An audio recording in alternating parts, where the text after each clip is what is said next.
and I looked up at this thing over to my left, and it looked like a man except for the nose, and it had blue like around the nose, and his nose was long, and it kind of flopped around, and he was laughing at me, and it was a weird laugh because it was like a honking. It was like honk, honk, honk, honk.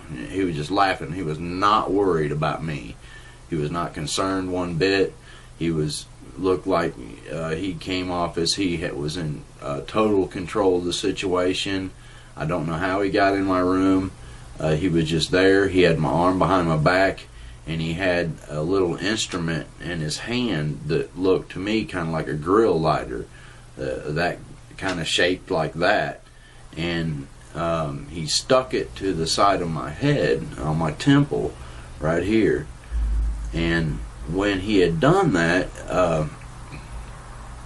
I seen a doorway open up at the end of my room, over in the corner, kind of above where the closet door was.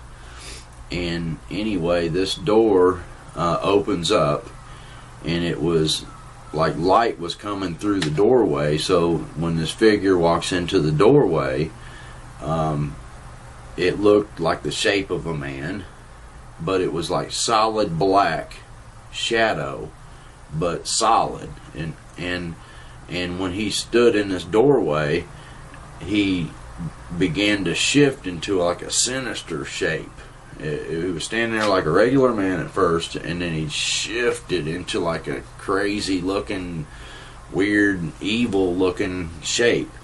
And at this point, I kind of had looked away from this thing that had a hold of my arm, and it stuck something to the side of my head, and you know, I didn't know what to do, and so I kind of looked back over, and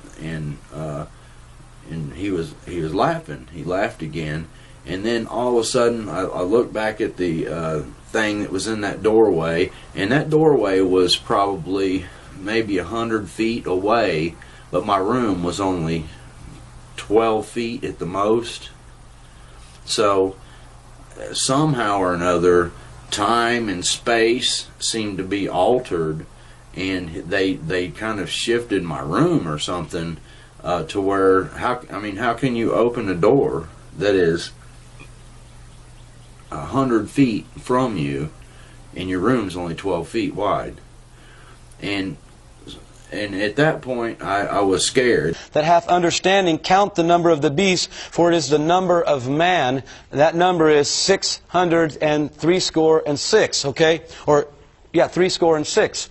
Now, I'm running as fast as I can back to my house because I'm realizing, oh my gosh, my wife is there. She's alone. I'm getting to my house. Another scripture jumps into my heart. Didn't know it. It was from Matthew 24 about the abomination of desolation. I reached to the doorknob. I began to pull the door open, even though that scripture was telling me, don't go into your house, don't return.